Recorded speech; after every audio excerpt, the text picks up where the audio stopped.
Supreme court ने तमाम सियासतदानों की तायाद नाअहली खत्म कर दी है। इस फैसले से सबसे ज्यादा किसको फायदा हो रहा है? ये तो है बंदर डुगडुगी जो वो और कोई लगा रहा है। कानून बनाया तो उसको कानून रहने देना चाहिए था, उसको तोड़ना नहीं था चाहिए था। मुझे भी एक बैंक ने नाअहल किया हुआ था। उन्होंने कहा जी आपने बैंक अकाउंट तो यहाँ खुलवाया हुआ है लेकिन आप पैसे नहीं यहाँ रखते, तो हम आपको ना तायाद नाअहल करते हैं और लोन आप ले लेते हैं हमारे से। अस्सलामुअलैकुम, मैं हूँ आपकी अपनी होस्ट सहर अमीन और आप देख रहे हैं व्लॉग सेंट्रल। नाज़रीन, फाइनली नवाज शरीफ साहब के सर पर नाअहली की जो लटकी हुई तलवार थी वो उतर ही गई। अब वो भी मैदान में आ सकते हैं और खुलकर इलेक्शन लड़ सकते हैं। जी हाँ, सुप्रीम कोर्ट ने तमाम सियासतदानों की तायाद नाअहली ख़त्म कर दी है। तो आइए लोगों से बात करते और जानते हैं कि इस फैसले से सबसे ज़्यादा किसको फ़ायदा हो रहा है और आप क्या कहेंगे इस फैसले के हवाले से। तो चलते हैं लोगों की तरफ। ये देखें, ये सब के लिए अच्छा है, मगर जो है ना ये ज़्यादा इसका फ़ायदा जो है बहरहाल नवाज शरीफ को ही जाता है। ख़त्म तो नहीं होना चाहिए था। मैदान में आके खुलकर अब लड़ सकते हैं वो।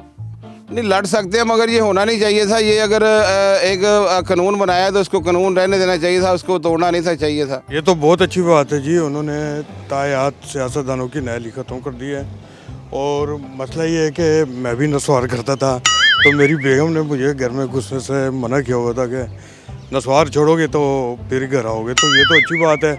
अब मैं अपनी बेगम को भी कहूँगा कि खुदा के लिए मेरे पे भी तायाद नाअहली जो है ना घर में अंदर आने की वो ख़त्म कर दी जाए ताकि मैं भी घर आऊँ। जी बिल्कुल इस तरह ही है। मैंने ये न्यूज़ सुनी, उसके बाद मैं बड़ा मोटिवेट हुआ इस न्यूज़ से ना, क्योंकि मुझे भी एक बैंक ने नाअहल किया हुआ था। उन्होंने कहा जी आपने बैंक अकाउंट तो यहाँ खुलवाया हुआ है लेकिन आप पैसे नहीं यहाँ रखते, तो हम आपको ना तायाद नाअहल करते हैं और लोन आप ले लेते हैं हमारे से। तो मैंने उनको जाकर न्यूज़ दिखाई, बैंक में मैं जाके बैठा, मैंने मैनेजर से बात की, मैंने उन्हें न्यूज़ दिखाई। मैंने कहा ये देखें सुप्रीम कोर्ट ने तो बड़े बड़े बंदों को अहल कर दिया, तो मुझे भी ज़रा कोई रिलैक्सेशन दे। तो उन्होंने फिर न्यूज़ पे गौर किया, तो उन्होंने कहा जी आप बिल्कुल ठीक कह रहे हैं, इतने बड़े बंदे को अगर उन्होंने अहल कर दिया तो आप तो फिर छोटे से बच्चे हैं, तो आपको भी हम कर देते हैं। जी सुप्रीम कोर्ट का ये बहुत अच्छा फ़ैसला है कि उन्होंने नवाज शरीफ साहब की जो है नाअहली ख़त्म हो गई है। तो इसका वैसे मुझे बड़ा फ़ायदा हुआ है। वो कैसे? वो ऐसे कि जो मेरी बेगम थी ना उसने मुझे गुज़श्ता 5 सालों से नाअहल किया हुआ था। आप हंस रही हैं, ऐसे ही किस हवाले से नाअहल किया था? घर में नहीं आने दे रही थी या खाना देने से मना किया था, किस वजह से?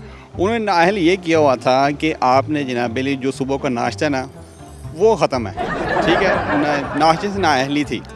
अब मैंने उनसे गुजारिश करनी है कि देखें जो हमारे प्राइम मिनिस्टर साहब है उनकी नाअहली ख़त्म हो गई है, तो लिहाजा मिन्नत समाजत जो है वो करेंगी कि मैं ना अब मैं भी अहल हो जाऊं और सुबह का जो नाश्ता है ना वो मुझे मिला करे। देखें जी, बात ये है कि ये जो है ना ये तो है बंदर डुगडुगी जो वो और कोई लगा रहा है। ये तो मुख्तलिफ लोग हैं जो मुख्तलिफ तरीके से आते हैं।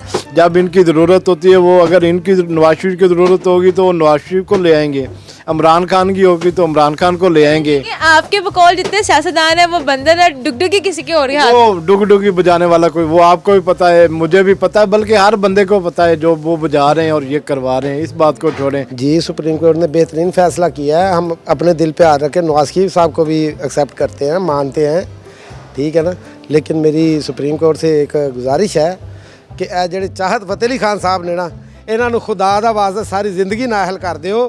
ਇਹਨਾਂ ਨੇ ਸਾਰੇ ਗਾਣੇ ਦਾ ਬੇੜਾ ਗਰਕ ਕਰ ਦਿੱਤਾ ਜੀ, ਤੁਹਾਡੀ ਬੜੀ ਮਿਹਰਬਾਨੀ। ये बताएं कि अगर उनको नाअहल कर देते तो वो तो कहते हैं मैं लोगों के दिलों की जान हूँ, उनको आप ताहियत नाअहल कर रहे हैं। लोगों के दिलों की जान निकाल रहे हैं ये चाहत फतेह अली खान साहब, जो म्यूजिक लवर है उनकी जान निकाल रहे हैं। आपकी भी निकाल म्यूजिक की तो निकल गई ना, पहले निकल गया जान। मैं क्या कह सकता हूँ, मुझे तो खुद अपने घर वालों ने नाअहल करार दिया गया। ताहियत हाँ जी। किसने किया था? जो घर के सरबराह होते हैं। अब्बा जी ने? हाँ जी। ये किया? बस अब आप देख रहे हैं आजकल की इन्फ्लेशन रेट हो गए, महंगाई हो गई है, तो घर से पैसे मांगते मांगते तो वहाँ से भी ताहियत नाअहल करार दिए जाते हैं। मैं बार बार घर वालों से पैसे ले लेता हूँ तो फिर वो कहते हैं कि आप पे नहीं करते, आप बड़े हो गए, जॉब कर लें। साथ साथ जॉब तो स्टार्ट की लेकिन जॉब से भी अपने खर्चे पूरे नहीं होते। बाप से और पैसे लेके, इवन के दोस्तों के साथ, अब दोस्तों ने नाअहल कर दिए तो बाप तो लाजमी बात वो भी कर देंगे नाअहल। हम रियली इस फैसले का ना खैर मकदम करते हैं, क्योंकि नाअहली जो है ना वो कोई अच्छा फ़ैसला नहीं है, बहुत स्ट्रिक्ट फ़ैसला था और अब सब पॉलिटिकल पार्टीज़ को फ़ायदा होगा इसका। और सियासतदानों को अपने मसले मसाइल छोड़ के लोगों की तरफ सोचना चाहिए। सियासतदानों की अपनी लड़ाइयाँ ख़त्म होगी तो फिर गरीब आवाम का कुछ कर सकते हैं वो। तो जी नाज़रीन, यहाँ पे मौजूद लोगों की जो राय थी वो आपने सुन ली। चूँकि आज का हमारा मौजू ये था कि सुप्रीम कोर्ट ने वो हुक्मरान जो कि हमारे ताहयात नाअहल थे उनको अहल कर दी है, ताहयात की नाअहली ख़त्म कर दी है। तो आपकी जो राय है मुझे कमेंट सेक्शन में ज़रूर शेयर करेगा, और इसके साथ साथ वो लोग जिनको आपने अपनी ज़िंदगी से ताहयात नाअहल किया हुआ उनको भी अहल कर ले, चूँकि हमारे सियासतदान भी अहल हो गए और सुप्रीम कोर्ट का जो फैसला है उस पर सबको अमल करना चाहिए। इसी के साथ अपनी हौल से हरमीन को दे इजाज़त, फिर हाजिर होंगे किसी नए प्रोग्राम के साथ। तब तक के लिए अल्लाह निगहबान। वीलॉग सेंट्रल की वीडियोस देखने के लिए हमारा चैनल सब्सक्राइब करें और बेल आइकॉन पर क्लिक करें ताकि आप हमारी तमाम नई आने वाली वीडियो से बाखबर रह सकें।